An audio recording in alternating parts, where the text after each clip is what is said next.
Okay, let's get started. Om Jnanatimirandasya Yananjana Shalakaya Chakshurum Militanyena Tasmai Shri Gurave Namaha Shri Chaitanya Manobhishtam Stapitam Yena Bhutale Swayam Rupa Kadamayam Dadati Swapadantikam Vandeham Shri Guru Shri Yuta Padakamalam Shri Gurum Vaishnavamscha Shri Rupam Sagrajatam Sahagana Raghunatam Vitam Tam Sajivam Sadvetam Savadutam Parijana Sahitam Krishna Chaitanya Devam Shri Radha Krishna Padam Sahagana Lalita Shri Vishakam Vitamscha Hey Krishna Karuna Sindhu Dinabandhu Jagatpate Gopesha Gopika Kanta Radha Kanta Namostute Tapta Kanchana Gaurangi Radhe Vrindavaneshwari Vrishabhanu Sute Devi Pranamami Hari Priye Panchakalpa Tarubhyascha Kripa Sindhubhya Eva Cha Patitanam Pavanebhyo Vaishnavebhyo Namo Namaha Jai Shri Krishna Chaitanya Prabhu Nityananda Shri Advaita Gadadhara Shivasari Gaura Bhakta Vrinda Hare Krishna Krishna Krishna Hare Hare Hare Rama Rama Rama Hare Hare. Jai. Welcome everyone to today's class. So today's Tuesday, first day of our Bhagavad Gita week. So we'll start a new memorization verse for today. 1426.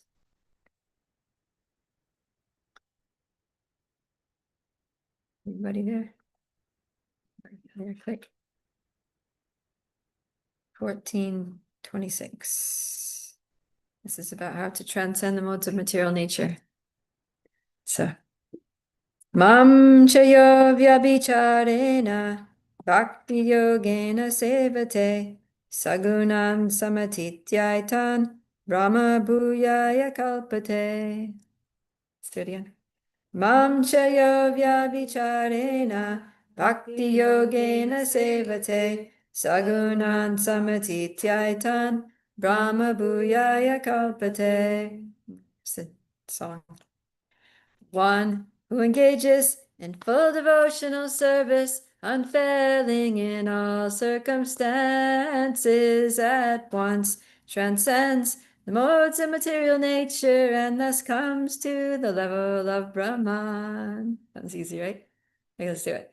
One who engages in full devotional service, unfailing in all circumstances, at once transcends the modes of material nature and thus comes to the level of Brahman.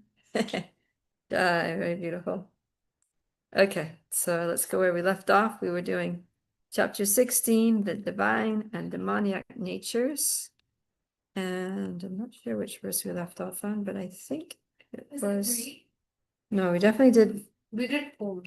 We did 4, and we did 5, 6, 7. I think we did 7. What's the last one? Yeah. Yes. Oh, yeah. 7, the last paragraph is all about women. Okay. So we're starting from text 8. So 16:8 from Bhagavad Gita as it is by His Divine Grace, A.C. Bhaktivedanta Swami Srila Prabhupada Ki Jai. Asatyam apratishtam te jagad ahur anishvaram aparaspara sambhutam kim anyat kama haitukam. Read Pragati. They say that this world is unreal, with no foundation, no God in control. They say it is produced of sex desire and has no cause other than lust. Purport: the demoniac conclude that the world is phantasmagoria. There is no cause and effect, no controller, no purpose, everything is unreal. They say that this cosmic manifestation arises due to chance material actions and reactions. They do not think that the world has created by God for a certain purpose. They have their own theory that the world has come about in its own way and that there is no reason to believe that there is a God behind it. For them, there is no difference between spirit and matter, and they do not accept the Supreme Spirit. Everything is matter only, be a mass of ignorance. According to them, everything is void, and whatever manifestation exists is due to our ignorance in perception. They take it for granted that all manifestation of diversity is a display of ignorance. Just as in a dream, we may create so many things which actually have no existence. Then, when we are awake, we shall see that everything is simply a dream. But factually, although the demons say that life is a dream, they are very expert in enjoying this dream. And so, instead of acquiring knowledge, they become more and more implicated in their dreamland. They conclude that as a child is simply the result of sexual intercourse between men and women, this world is born without any soul. For them, it is only a combination of matter that has produced the living entities, and there is no question of the existence of the soul. As many living creatures come out from perspiration and from a dead body without any cause, the whole living world has come out of the material combinations of the cosmic manifestation. Therefore, material nature is the cause of this manifestation, and there is no other cause. They do not believe in the words of Krishna in Bhagavad Gita. Mayadhyakshena prakrita suyate sacharana characharam. Under my direction, the whole material world is moving. In other words, among the demons, there is no perfect knowledge of the creation of the world. Every one of them has some particular theory of his own. According to them, one interpretation of the scriptures is as good as another, for they do not believe in a standard understanding of the scriptural injunctions. All right, thank you. Yeah, so this verse is describing the basically the worldview of demoniac people, like how they view the world, and they view the world as just the result of chance interactions, right? Basically, that it was the result of a big bang.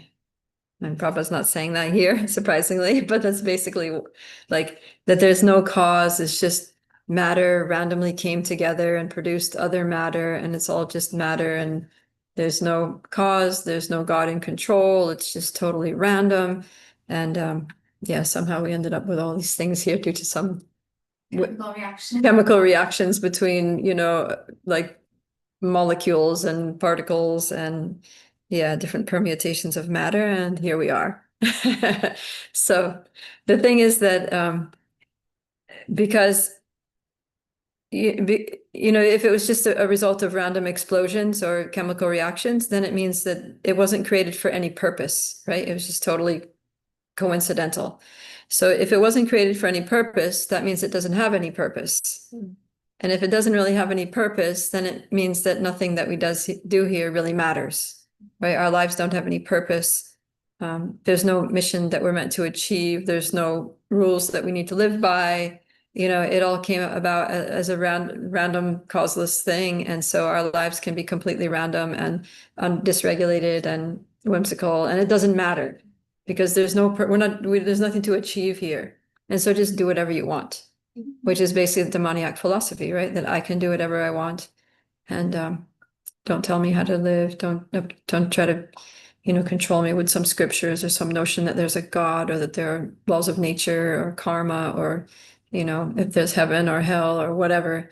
It doesn't, they don't accept that because that would mean that there was some purpose and that there was someone in control. But they want to just, so sometimes, they think, oh, the Big Bang, whatever, but if we look at it a little deeper, like beyond the surface of just some scientific explanation, there's a lot of deep-rooted, like, rebelliousness, basically, that no one's in control. It all just was a chance explosion.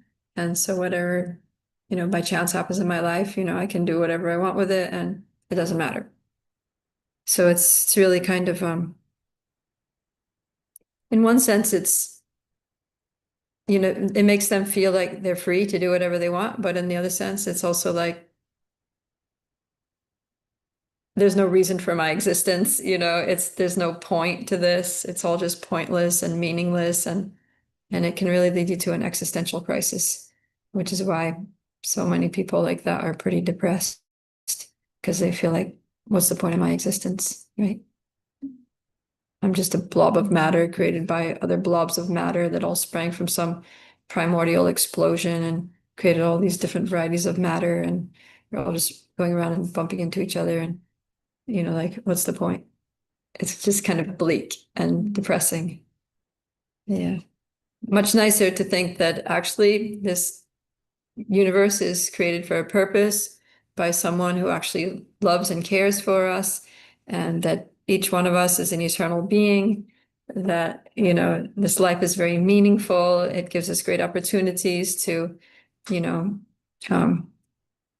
to learn, to grow, to advance, to discover who we really are and what we're really meant to do, and get doing it, you know, start working on the project that we're here to achieve, the mission that we're here to accomplish, and actually achieve the goal of, you know, going back home, back to Godhead. So yeah, it's such a, and the only thing that you have to give up to embrace that life, that worldview, which is so much more positive,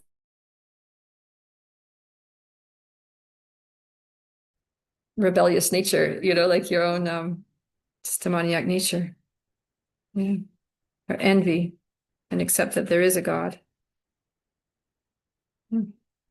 Any thoughts on that? Yeah, Pragati? Yeah, I think I heard like 2 days back in a lecture or in our temple only that they were saying everything that has existed in the here, like even in this room, everything has a purpose. Like this coffee, this laptop, like if we see in the nature, if we see our body parts. So this finger shape, everything has a Yeah. purpose, and every size and shape also has purpose. So how can they say that? How can this, if even a small thing has a purpose, Yeah. how a universe can be without purpose? Like, Yeah, it doesn't even make sense. That makes sense. Yeah, that was something that really, when I was teaching like the freshman, like university level biology. And so we were going really into like a lot of detail, all these different like organs and all the structures and functions and all the little cells and the organelles inside the cell and all their structures and functions. And what we're seeing was this like pattern that was every single time. And one of the things that the syllabus was really drawing out was like the students had to explain how structure is related to function, right? That was always the question, like describe this organelle with really, describe this organ part, this whatever, this thing in your body with showing how structure is related to function. So they had to know that for everything. So after a while, it was like something that it was like it got really embedded in your consciousness that everything is designed for a purpose. It's designed expressly for that purpose, and it performs that function really well. And it's like, how could that possibly be? You know, there's obviously somebody who's designing things, because things don't just, you know, explode and end up perfectly designed to fulfill a very intricate function as a part of like a very complex system. You know, it's like, it's just not possible. It doesn't make sense. So yeah, that's kind of like, it's the intelligent designer theory, right? Of that there must be a God, there must be an intelligence behind the design. Yeah. That also made me think that I think that those people that like are at the top, like of finding the answers of life, but from the scientific method rather than the religious method, they really want to be the ones having the answers. Because when you think about it, like they don't know anything about God. There's no like materialistic way to find anything about God. And they want to be the one finding the answer. And so when they don't have an answer, they just say that it doesn't exist or it's useless. And it's not just with religion. You were just mentioning body parts. There's a bunch of body parts that they don't know what is the use of them. So they're like, oh, you can just remove that. Like your appendix or your tonsils or something. Yeah. If they're useless. Yeah. So it's like anything they don't have an answer to, they're just like, oh, that doesn't have any purpose, or that doesn't exist, or it's useless. Mm. Yeah. Yeah. And as far as like even I don't know, just like species of life and things, like who cares? You know, there's so many species of plants and animals out there that people are just like if they don't have any use for it for themselves, you know, they can't exploit that plant or animal for some purpose for their own life. Then whatever, it doesn't matter, just like kill it, you know. People generally say that what is the purpose of a mosquito? To annoy us, right? To keep us from getting too comfortable in this material world. Okay. Yeah. All right, let's go then. Yeah, so Krishna, Prabhupada quotes this Bhagavad Gita 9:10, where Krishna says, Maya Dyakshina Prakriti. He says this whole material manifestation is working under my direction. He's like, nothing is happening by chance, right? It was created by him, it's being maintained by him. Everything, not a blade of grass moves without his will. And he literally says, Maya Dyakshina means that my Adi Akshena, Aksha means eyes, and Adi means like over, like he's got his eyes on, he's keeping an eye on what's going on. He's overseeing what's happening here in this material world, the Prakriti. Okay. All right. So let's go to text 9. Etam justim avastabhya nashtatmano budaya prabhavantyugrakarmana kshayaya jagato hita. Good. Following such conclusions, the demoniac who are lost to themselves and who have no intelligence engage in unbeneficial, horrible works meant to destroy the world. The demoniac are engaged in activities that will lead to the world to destruction. The Lord states here that they are less intelligent. The materialists who have no concept of God think that they are advancing, but according to Bhagavad Gita, they are unintelligent and devoid of all sense. They try to enjoy this material world to the outmost limits and therefore always engage in inventing something for sense gratification. Such materialistic inventions are considered to be advancement of human civilization, but the result is that people grow more and more violent and more cruel to animals and cruel to other human beings. They have no idea how to behave toward one another.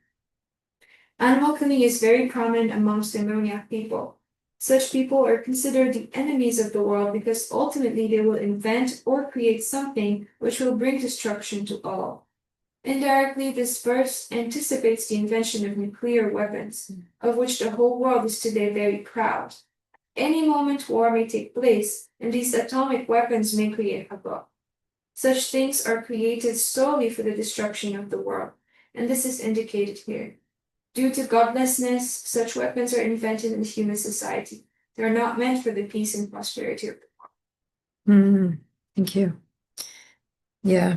So Prabhupada is saying that these demoniac people, they're lost even to themselves. He says, nashta atmano, that they literally lost themselves. You know, it's like people sometimes get just lost in this world, and then at least back in like the 60s and 70s, young people used to go out and try to find themselves, right? So if you have to find yourself, that means you lost yourself. It means you've lost yourself and you need to find yourself. So yeah, demoniac culture, this demoniac civilization, it makes people lose themselves. So yeah, make people become lost because it's like you don't, it's hard to fit into, you know, when you're a spirit soul and you actually know deep down inside that you're a spiritual being, and then you're kind of like almost forced to live a material life. It's like, what?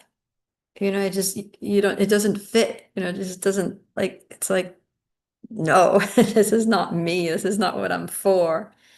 And so there's that deep feeling that there's something very wrong and I'm very disconnected with who I am, who I really am, and what I'm really here for. Right? So then people who are intelligent and maybe a little stubborn about, you have to be strong, a strong person to kind of like stand up and be like, no, I really want to know who I am. I don't just want to be like molded into some round peg that fits into a round hole and keeps society ticking the way it is. So, yeah. So these demoniac people, they create such a civilization that actually destroys themselves. It's kind of like as they say, they dig their own grave, create a culture.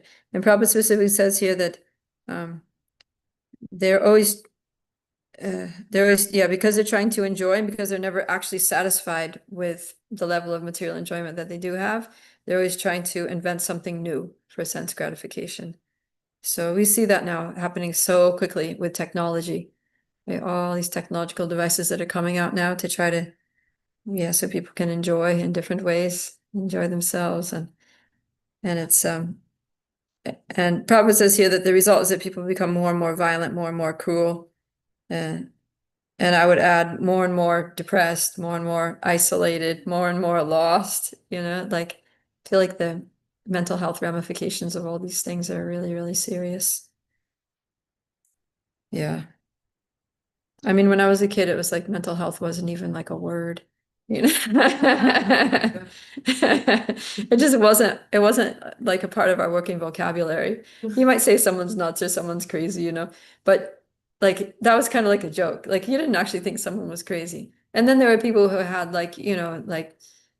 of course now you can't say this, but when we were kids, we would say they're mentally retarded or something, like if they had, Down syndrome or that thing starts with an A. Autism, yeah. But there weren't that many cases of it. It was actually very rare. Like I don't remember a single kid in my school who had any of those things. There wasn't. My whole school, and it was K to 12, and it was the whole like few towns together that all went to that school, and that there wasn't a single. There might have been a couple like remedial reading cases or something where the kids were like slow learners because they had disadvantaged, families or something. But it's like there wasn't anything serious, and everybody was able to sit in the class and do their work and take the tests and pass the grade and, have, friends. And I don't know, it just wasn't really heard of. And now it's just so common, right? It's like extremely common. ADHD and all that. I mean, okay, there were some hyper kids, but it wasn't like that they were dysfunctional. It's just a question of, okay, now it's time to sit down and do what you have to do. So I feel like it's largely a result of all these, so-called Prabhupada says materialistic inventions for sense gratification, and the fact that it's hard for people to have good relationships with other people. And so the families are a mess, because the parents don't know how to be parents, and they don't have good relationships between the husband and wife, don't have a good relationship, and then or good consciousness, and then the kind of kids that they attract into into that family are whatever, and then they both of them have to work, so they can't really take care of the kids, and then at some point they get divorced, and then the whole family's broken up, and then they get remarried, and we've got the families are so complicated now. So many people, they've got like the parents have like married and unmarried and remarried so many times that they've got like a real brother and a half brother and a brother from this mother and a sister from this father, and they've got like, it's hard to even explain the relationships because they're so like so complicated. Yeah, and that's almost like normal nowadays. So it's no wonder that everybody's just kind of lost. So yeah. And it says Alpa Buddhaya, less intelligent. Because if they were actually intelligent, they would do what's good for themselves and what's good for the world. But instead, they're engaging in this ugra karma, right? Krishna says, Prabhanti ugra karmana. So ugra means, Prabhupada translates it painful. Karma means activities, painful activities, or terrible, just horrific activities, not just bad. So there's there's different kinds of activities. So there's akarma, karma, vikarma, and ugra karma. So akarma is basically devotional service. It means activities that you do that don't bring you any reaction. And then karma means activities that you do that are they're materialist activities, but they're guided by scriptural injunctions, like karma kanda. So that's called karma, and those are, yeah, you're abiding by the scriptures, so you'll get a good result, but you're still entangled in karmic bondage. And then there's vikarma, which means activities which are against the scriptural regulations. So it's like you're not following what the scriptures are telling you to do. You're just kind of like acting whimsically, doing your own thing. And then there's ugra karma, which is you're not just neglecting the scriptures and doing your own thing, but you're really doing bad, really terrible stuff, right? Like making bombs and being a psychopath and, you know, acts of terrorism and, you know, destroying the rainforest and opening up huge slaughterhouses and managing human trafficking on like a global level or something crazy, you know, like just like really bad stuff. So there's a lot of that stuff going on, you know, like mafioso stuff. So yeah, and where it's deliberately, like he says, meant to destroy the world. Yeah, kshaya means destruction. And it's they're actually meant to. It's not just that, you know, you made a mistake and somebody got hurt, but actually no, you're intentionally just destroying the world, you know, and destroying people's, just dragging people down. And at least people that like they market pornography and they try to like force it on you. You know what I mean? Like they look at who's on the internet, and if it's like a teenage boy or something, they'll be like pumping pornography into his pop-ups and things, you know. Probably doesn't have a chance. Yeah, so there's like demoniac brains behind this, trying to get people addicted to sex, and then they can just manipulate them in so many ways. So yeah, this is demoniac people. Okay. Yes. I have a question. Like it's a personal question. Like once I was cleaning at my home and spraying a killer, like cockroach killer or something. So I accidentally sprayed it in a drawer, and then when I cleaned it, there were a bunch of ants came out. Like Lord, this much bunch. So was it an ugra karma? They were all dead. Yeah. Well, it was a I mistake, can't right? forget. It is like 3 years back. I mean, uga karma means that you're like deliberately like, you know, just doing mass destruction. That was a mass destruction of ants. Yeah. So, But it wasn't that you were like, you know, yeah. I knew there could be ants, but I didn't know that this much ants would be there. and you felt really bad. So many ants had to Yeah. die. Yeah. So I'm gonna get some karma for that. I guess so. Yeah. I mean, it depends on what your intention was, right? Like we had this conversation another day, didn't we? We were in Yeah. that class, we were talking about exterminators and getting rid of rats and cockroaches and things in the house, termites and things. So, I mean, obviously we have a right to defend our bodies and property. So, you know, if you have some infestation that's threatening to destroy your house or residents of the house at risk, then you have a right to protect yourself, right? You're not just going to sit there and let your house get devoured by termites or something. You're not just going to sit there and let like your house become overrun by cockroaches and everybody get diseases or, you know, rat infestation or something, right? You need to do something about that, and hopefully in the most humane way, and try to prevent it if possible. But sometimes you just got to do what you got to do. Yep. Okay. All right. Let's go to the next verse. Text 10. Kamam ashritya dushpuram dambhaman adgrahan pravartante shuchivataha. Olivia? Taking shelter of insatiable lust and absorbed in the conceit of conceit of pride and false prestige, the demoniac thus illusioned are always sworn to unclean work, attracted by the impermanent. The demoniac mentality is described here. The demons have no satiation for their lust. They will go on increasing and increasing their insatiable desires for material enjoyment. Although they are always full of anxieties on account of accepting non-permanent things, they still continue to engage in such activities out of illusion. They have no knowledge and cannot tell that they are heading the wrong way. Accepting non-permanent things, such demoniac people create their own God, create their own hymns, and chant accordingly. The result is that they become more and more attracted to two things: sex enjoyment and accumulation of material wealth. The word asuchirata, unclean vows, is very significant in this connection. Such demoniac people are only attracted by wine, women, gambling, and meat eating. Those are their asuchi, unclean habits, induced by pride and false prestige. They create some principles of religion which are not approved by the Vedic injunctions. Although such demoniac people are most abominable in the world, by artificial means the world creates a false honor for them. Although they are gliding towards hell, they consider themselves very much advanced. Mhm. Yeah, so this is kind of sad because they refuse to take shelter of Krishna or devotees. And so what do they take shelter of? Kamam, lust.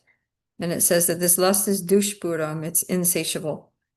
So the thing that they take shelter of is a thing that is never satisfied. And so they just keep trying to serve that, like serving their lust, but it's never satisfied. So they're never satisfied. They're always just, anxious and stressed and frustrated because the very thing that they basically pinned all their hopes and pinned all their happiness and their life on, satisfying their lust, it's impossible to satisfy. So they're just doomed, for frustration. Yeah. But then they're driven on by what? By damba, mana, madanvitaha. So pride, false prestige, and conceit. And that's going way back to the first verse that we read about demoniac people is, yeah, pride, arrogance, and conceit, right? Damba, darpo, abhimanas, cha. So here's a similar. Dambo, mana, madanvitaha. Yeah. So they can't give up the pursuit of sense gratification because their prestige is like pinned on it. It's their prestige is hinging on it. So they look around and they see, oh, other people have, the latest iPhone or the nice car, or they just, did some nice thing on their house or their front yard garden.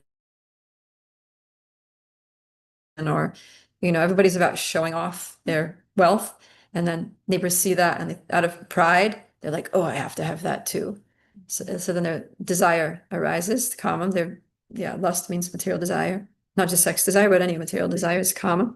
So then the desire, oh, I have to have that. And then, beg, borrow, or steal, or work very hard, or whatever it takes, but get that thing out of false prestige. And then it says, because of that, then thus illusioned into thinking that that thing is actually going to make them happy, which is impossible because lust is dushpuram. It says, thus illusioned, they're always sworn to unclean work. So that means that, they do the work that they do to try to get those things that they think are going to make them happy is like, it's often unethical, sometimes criminal, it's just contaminating, degrading. And but they're attracted to the impermanent. Let's say here. Yeah, grahan asad. Grahan literally means my understanding of that word is it means like you're trying to grasp. You're trying to grasp asat. Trying to grasp asat. Asat means things that are non-permanent. They're temporary. They're not even factual. Right? Asat means not permanent, but it also means not real. So the things that they're trying to get happiness from, they're like trying to grasp something that's not real or not permanent. And so if it's not real, no matter how hard you try to get it for yourself, you're not going to get it because it's not real, right? I mean, it may be a real thing, but the notion that that thing is going to give you happiness is not real, right? It's a false notion. And then even if they do get some pleasure, it's temporary, so it's quickly lost. So then, but they're attracted to these, yeah. Ashuchi vrataha. Yeah, so vrata means determined, like with a vow. They're just determined. They're so determined to boost their false prestige by chasing after impermanent things. And so they're just illusioned. It's pretty sad. And then, yeah, Prabhupada says that although it's abominable, although it's pretty pathetic, but the world creates a false honor for them. So you see that people are very demoniac, they become celebrities, right? If you look at the lives of celebrities, they're not very saintly for the most part, right? Maybe there's a few good people out there that are, kind of philanthropists or something. But for the most part, like they're just really into drugs. I mean, a lot of celebrities die of drug overdoses. It used to be like that, at least. I don't know if it's like that anymore, but for a while there, like in the 90s, all the famous rock stars and really big celebrities were like dying of drug overdoses.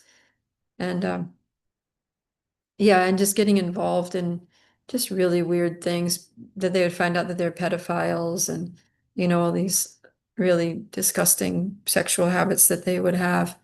And then, yeah, I remember when I was in Mayapur, I was teaching at the school, and the students were telling me that, yeah, there was this, I guess she's like a musician, like a performer, Lady Gaga. And she came out on a stage and she had a dress that was made out of meat. It was like slabs of meat, like steaks and things. And I guess they were sewn together or stapled together somehow, but like that was her dress. It was just like patchwork, like slabs of meat. And that's what she was wearing on her body. Yeah. And I was just like, I mean, it was just it was just like utterly demoniac, It was just really gross. So, but she was on stage and it was like a big thing and everyone was talking about it and she was all over the news and it was like, daring to be different, expressing your personality or whatever, it's starting a, what do you call it? Starting a new style or I don't know what it was, but yeah, it was like who can be the most demoniac? But yeah, people create a false honor, like, whoa, she's out of the box, she's like, very bold and daring and making a statement or whatever. I'm sure a lot of people thought that was pretty cool. Right? So yeah. Probably go ahead. I'm confused about like how the karma works because it says okay, like these people are going to hell. But for example, like this woman, she probably got, and not just her, like so many celebrities probably got where they're at because of some type of like karmic result. Yeah. And like also like yeah, if you do sins, you go to hell, but there's also those demoniac planets that are actually really like pleasurable to live in. They're not hell, but they're demoniac planets. Yeah. And so those you get there because of pious activity. Mhm. But then you also get to the heavenly planets for pious activity, but they're not demons, they're demigods there. Yeah. Yeah, so the difference is that okay, there's like the heavenly planets that are up, and then there's the subterranean heavenly planets that are down.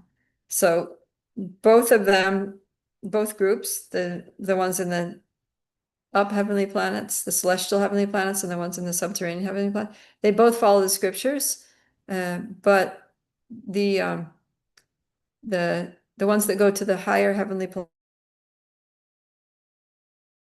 planets, they follow the scriptures like they're like theistic. They're trying to, they accept God, they believe in God, they're worshiping God, and they are following the scriptural injunctions because they want to live a life that's aligned with the Lord's will for them, right?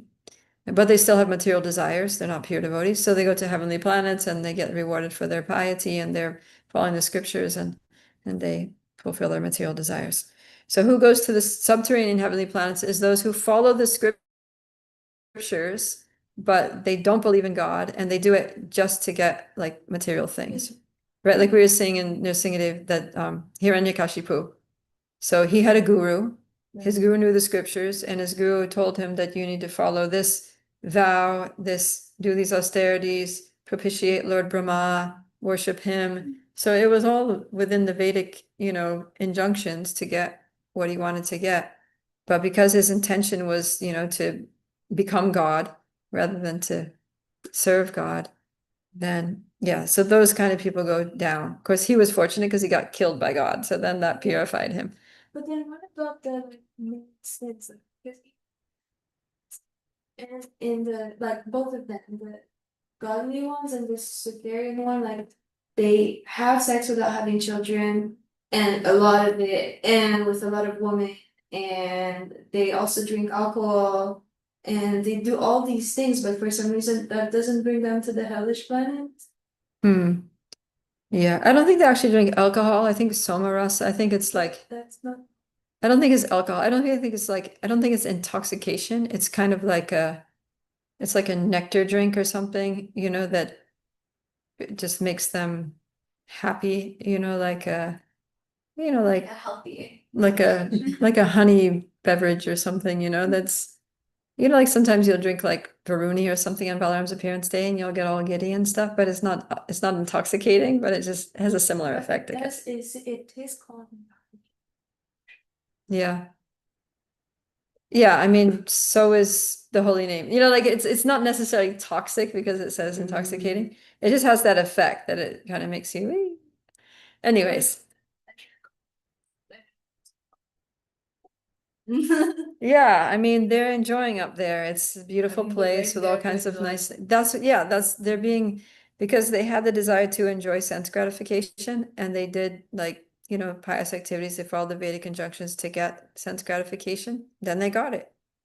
But if doing that there, why would doing that there not bring you to hell, but doing it here? Oh, because the only place you get karma is on Earth. Uh-huh. Yeah, so basically in the heavenly planets, what they're doing is they're just using up their credits. So they're burning off their pious credits, and in the lower planets, they're burning off their impious credits. And when the pious credits are burnt up, are all worked through, like they spent all their money basically, then they come back to Earth. Have new karma. And then they start, basically generating their karma again.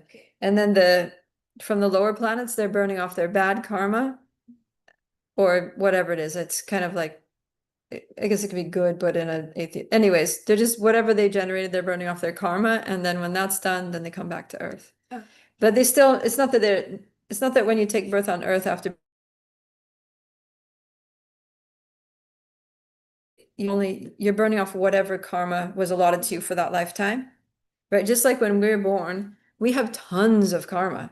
We have like a huge stockpile of karma that's not possible to burn off in one lifetime. So that's called aprarabdha karma. It's your unmanifest karma.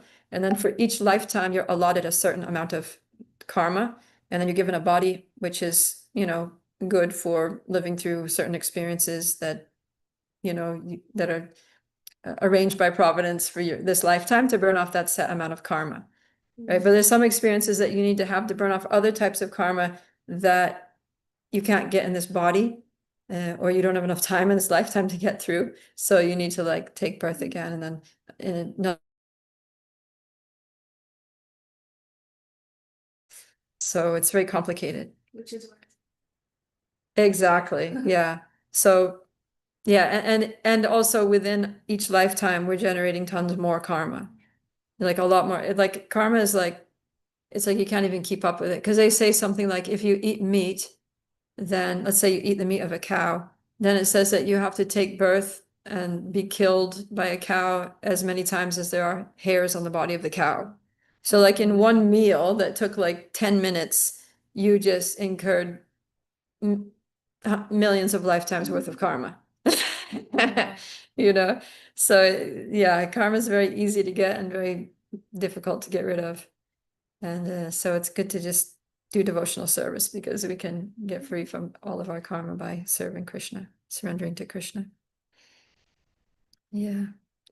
But these demons, see, either they don't know about karma or they deny it. Like they deny the existence of God. And yeah, that's their whole thing, is that there's no God in control, there's no laws of nature, there's no karmic bondage, I do what I want and that's it.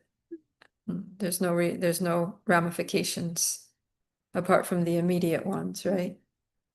So, That's like probably like the lowest class of demons, because then higher than that would be right, like the demons that do acknowledge like Vedic injunction and following rituals. They are Yeah. But then again, they have that they like, how can I use this and use this to use it for Exactly. perverted desires. Exactly, that's what they do. Yeah, they have the knowledge, but they twist it, they misuse it. Yeah. Okay. Let's go on to text 11 and 12.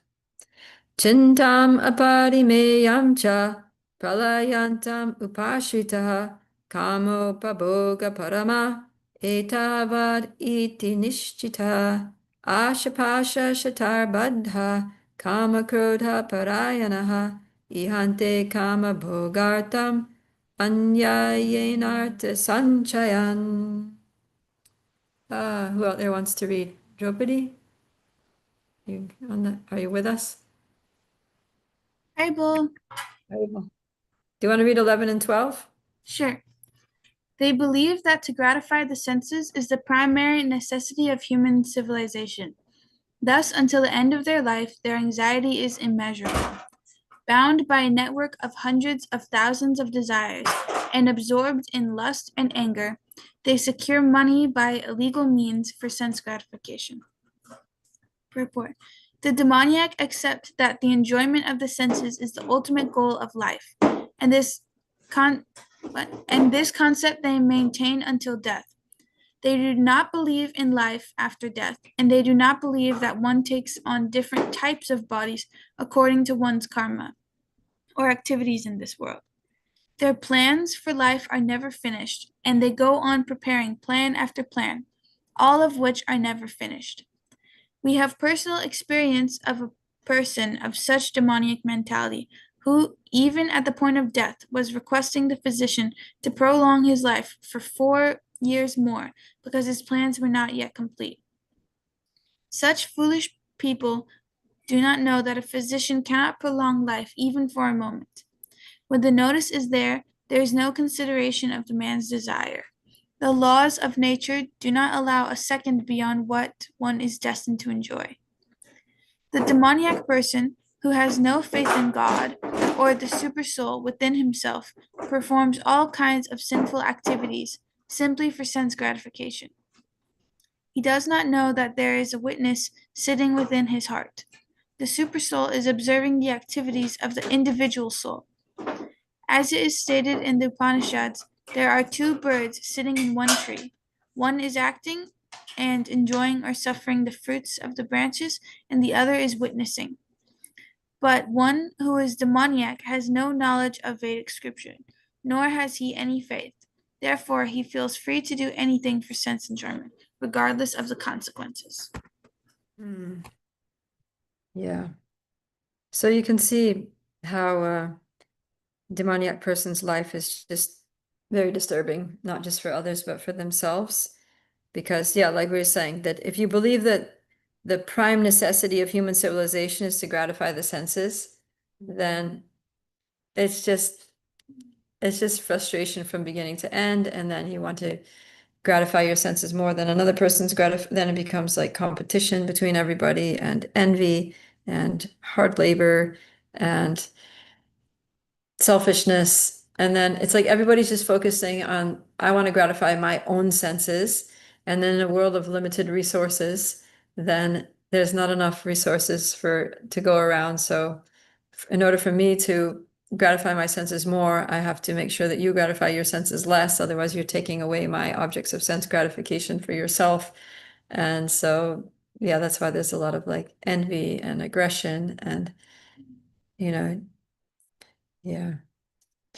And then, so they suffer getting something that they want. And then when they do get the thing that they want, they're in anxiety about getting it. And then when they get it, they're in anxiety about keeping it, right? And someone's going to steal it, or it's going to get broken, or it's going to get lost or something. So that's a cause of anxiety. And then when that happens, then it causes even more anxiety, like, oh my God, someone stole my whatever. And yeah. So that's why Krishna says, thus until the end of their life, their anxiety is immeasurable. Yeah.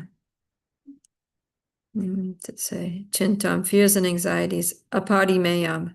Yeah, that they're immeasurable up until the point of death. So it's not that there comes a time when they become peaceful. Right? Materialistic people, they're always stressed out and they're thinking, oh, when I go on vacation, I'll be able to relax and no more stress, right? And then sometimes the vacation ends up like worse than the non-vacation time. I remember reading a newspaper one time, a long time ago. There was this family and they went on vacation. So it was like, the ideal family vacation. They booked a nice fancy hotel room and this nice resort and a tropical place on the beach and all that. They spent a lot of money. And then the husband and wife got in a big fight. And then the husband like just lost it. And they had two kids, two small kids with him. He picked one of the kids and chucked the kid off the balcony.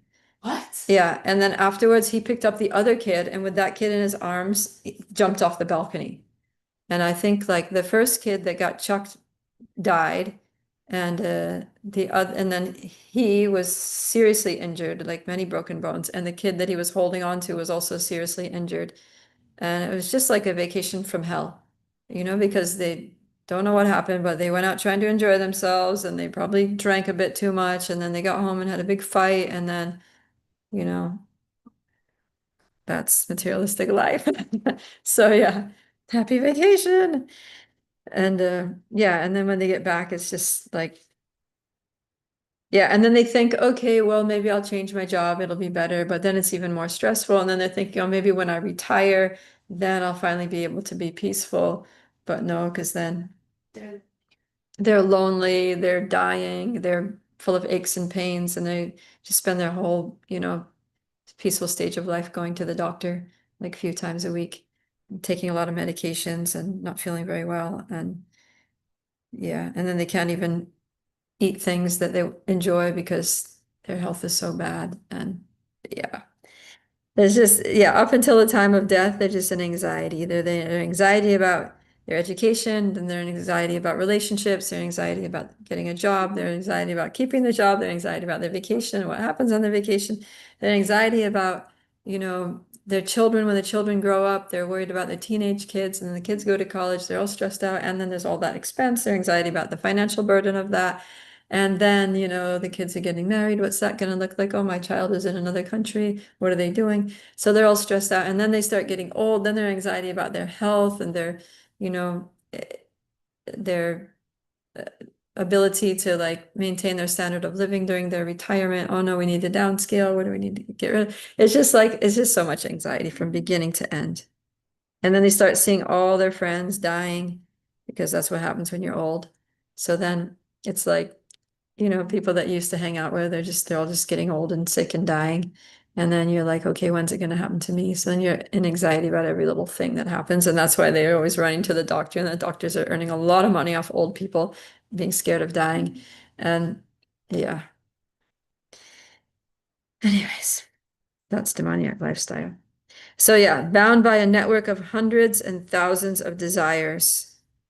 So yeah, every one of their desires is like, it's like a chain, that's just tying them to material suffering. And especially if they're, as Krishna says here, securing money by illegal means for sense gratification. So even if they're earning money by an honest living, they're still in anxiety. What to speak of if they're earning money illegally? Then it's like they're in complete anxiety that they're going to get caught, and then they get embroiled in a lot of lies and cover-ups and, all these things. And not happy at all. So, and they think they're getting away with it, right? Like as long as they don't get caught and don't get put in jail or fired or whatever, they think they're getting away with it. But then Prabhupada says, he doesn't know that there's a witness sitting within his heart. The super soul is seeing everything. Just like two birds sitting in the tree. So even though he doesn't have any faith in God, but God is seeing everything. And even if he doesn't believe that there are laws of nature and laws of karma out there, he's still going to be subjected to them, whether he believes in them or not. So yeah, Prabhupada sometimes says like, it's like if a child doesn't know that fire is hot and he just thinks it's pretty and he wants to feel it, puts his hand in the fire, then he's still going to get burnt. The fire's not going to be like, oh, he didn't know, I won't burn him, right? He doesn't know. So karma is like that. It's just, that's the way material nature is. It's just stringent. Probably use that word stringent. It doesn't make exceptions. So yeah, if you don't know about it, you're still gonna get burnt. If you don't believe it, like if someone says, don't touch the fire, it's hot, you're gonna get hurt, you're gonna get burnt. They're like, ah, you're just trying to restrain me, you're just trying to control me. And then you touch it and you're like, oh my God, they were right. So yeah, unfortunately, they don't put it together in this lifetime that they're suffering as a result of their karma. And it might take some lifetimes to figure it out, right? All right. So don't be a demon because it's not fun.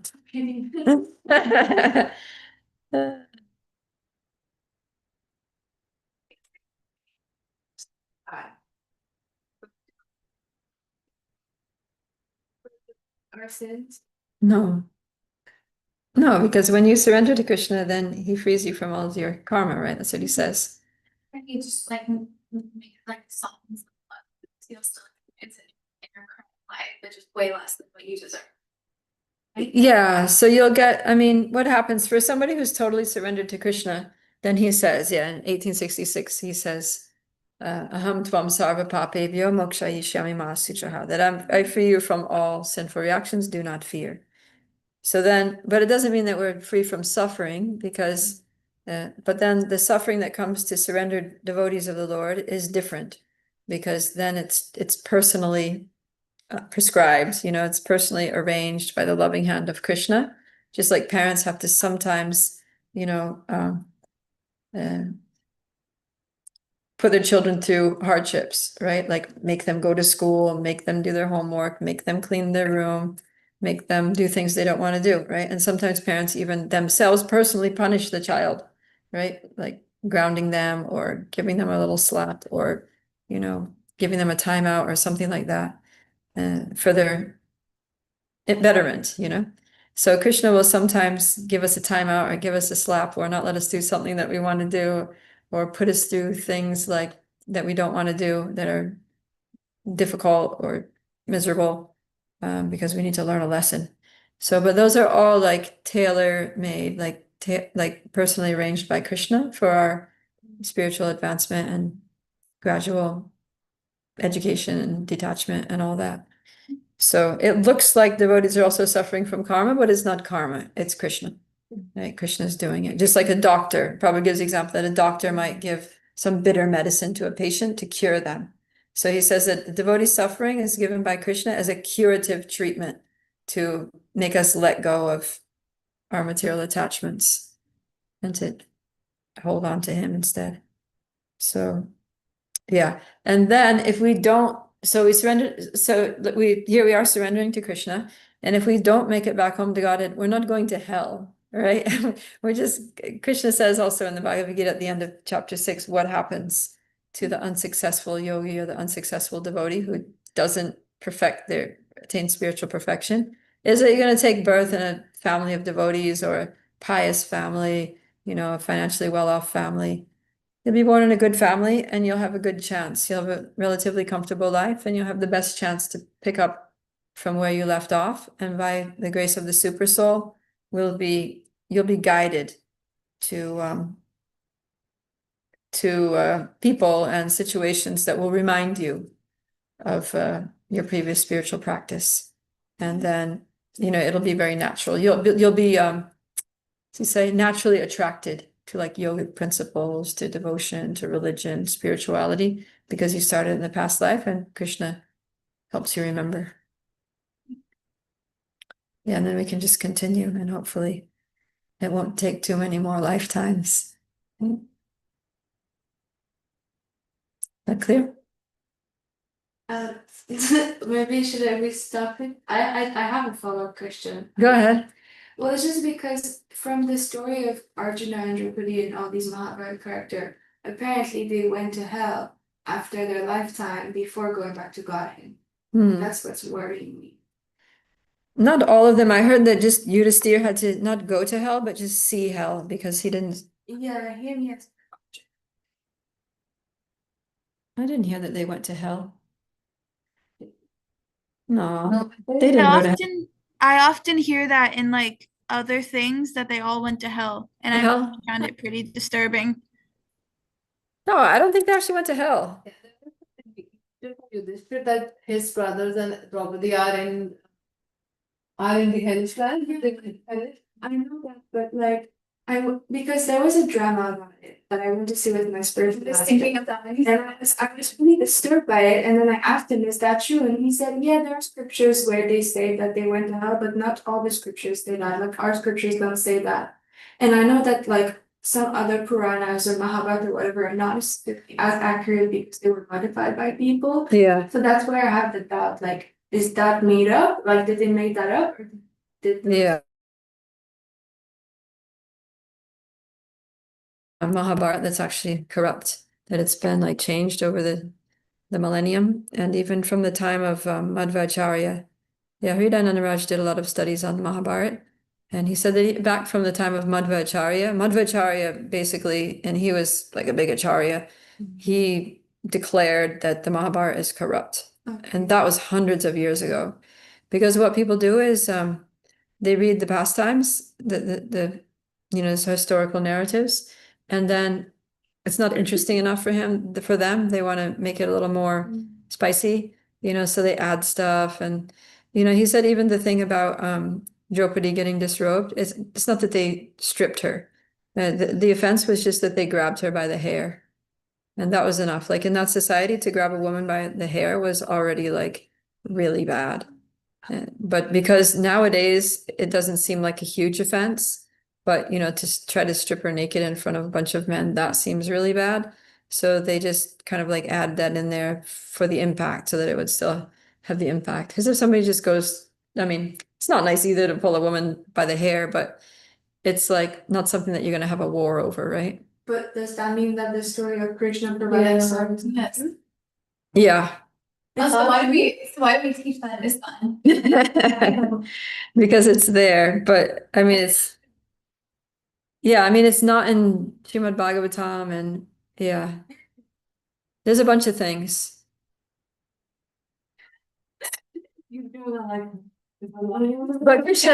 But Krishna did protect the Pandavas in so many ways. He protected Draupadi in so many ways. So it's not that Krishna didn't protect Draupadi. It's not that it's just that he didn't need to in that situation because that situation didn't happen.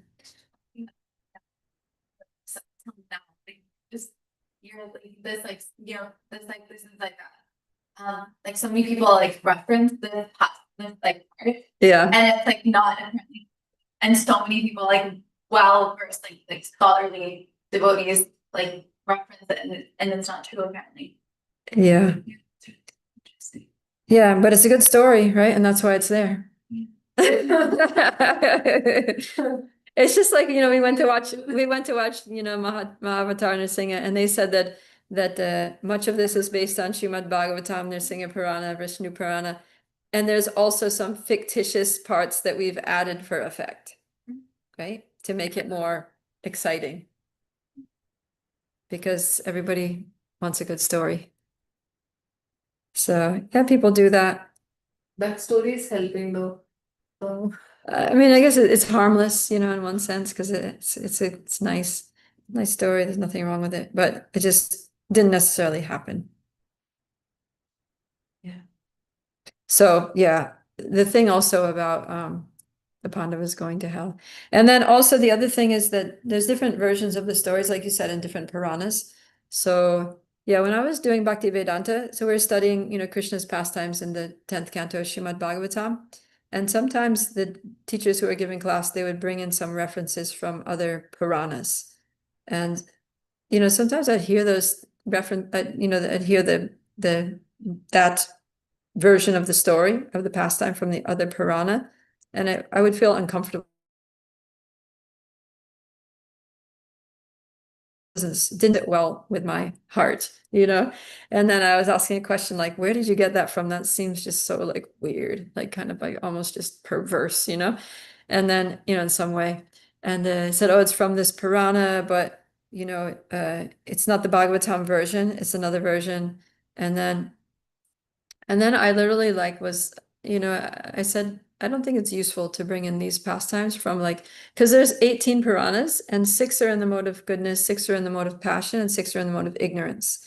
And so they all tell their versions of the stories, but the Puranas in the mode of ignorance, they tell the pastime in a way that appeals to people in the mode of ignorance, because that's what they're there for, to catch the attention of people in the mode of ignorance, to actually like get on board with the Vedas and, you know, learn something. So you have to tell the story in a certain way that kind of like emphasizes, you know, the violence and destruction and cheating and, you know, that kind of thing. And then for the Puranas in the mode of passion, then you have to emphasize the scandals and sex and, you know, like just, I don't know, like, yeah, the romantic stuff, because that's what people in the mode of passion are attracted to.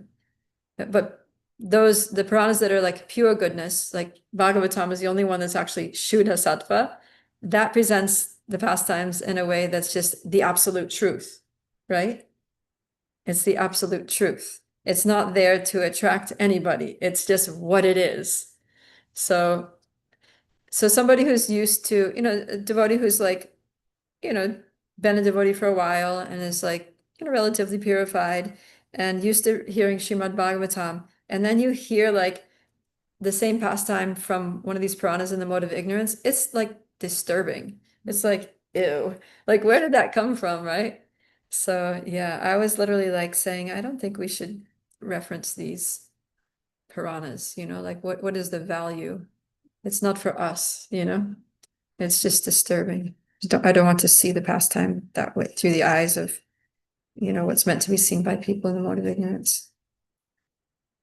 Anyways, yeah, so that could be that people like, you know, to think that, yeah, they went to hell, they burn, there's this and that, and, you know, all these like really passionate and like dramatic, painful, and, you know, horrific things happen because that's what they like, right? Like there's people that like to go and see horror movies because they like horrible things. It makes them happy. You know, they enjoy like, you know, yeah, just like horror and death and gore and blood and being scared, and you know, like they enjoy that. But if someone in the mode of goodness goes to watch one of those really like dark, horrific movies, it's like it's disturbing. Yeah. And the music also is so creepy and it's just low vibration. And it's so disturbing. So, but then if one of those people, they won't be interested. There's a movie that's just like mode of goodness, it'll just be boring for them. It'll just be like, oh my God, like, why did I come here? You know? And that's why, you know, and because most people are in the mode of passion and ignorance, so everything is just oriented towards their tastes. And that's why, yeah, that's why newspapers are full of horrific events. Because there's a lot of good things that happen in the world, but who cares? You know, nobody's interested because it doesn't make them feel good. In fact, it makes them feel bad because when they feel that, oh, something good happened to some person, they actually feel bad, like, oh, nothing good ever happens to me. Why couldn't I win the lottery? Why couldn't somebody, you know, sponsor my trip around the world? Or, you know, they start feeling like their life is not good. But when they hear that, you know, somebody got murdered or raped or their house got broken into, they're like, my life is pretty good. That's not happening to me. Yeah, and they like hearing about that stuff. It pumps them up and it gets them all like, you know, yeah, I don't know, it gets some emotion, and it also makes them feel good about themselves. So gives them something to moan about, complain about, which is what people in mode of ignorance like to do. Anyways, you get the world according to who you are, you know? And that's the way nature works. So yeah, we have to be careful of our sources of information, especially about anything related to Krishna and his pastimes. Make sure it's coming from a source. That's why in the beginning of Bhagavatam it says that this Bhagavatam, it says that this Bhagavatam distinguishes reality from illusion for the welfare of all. And then it says, what is the need for any other scripture? That as soon as this one attentively and submissively hears the Srimad Bhagavatam by this culture of knowledge, the Supreme Lord is at once established within the heart. So it's like, why do we need to read some other version, that's meant for people in the modes of passion and ignorance?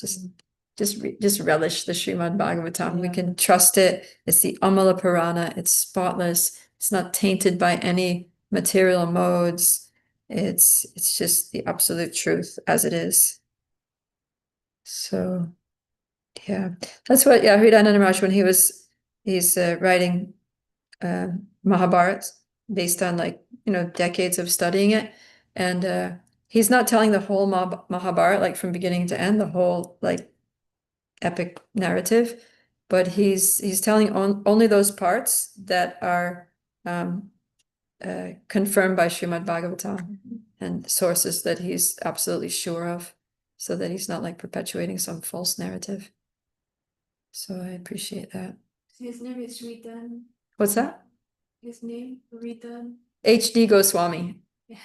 Yeah, that's the name that he uses, like his author's name, his pen name is H.D. Goswami, and he's already come out with the first one, Mahabharata Volume 1. That's like the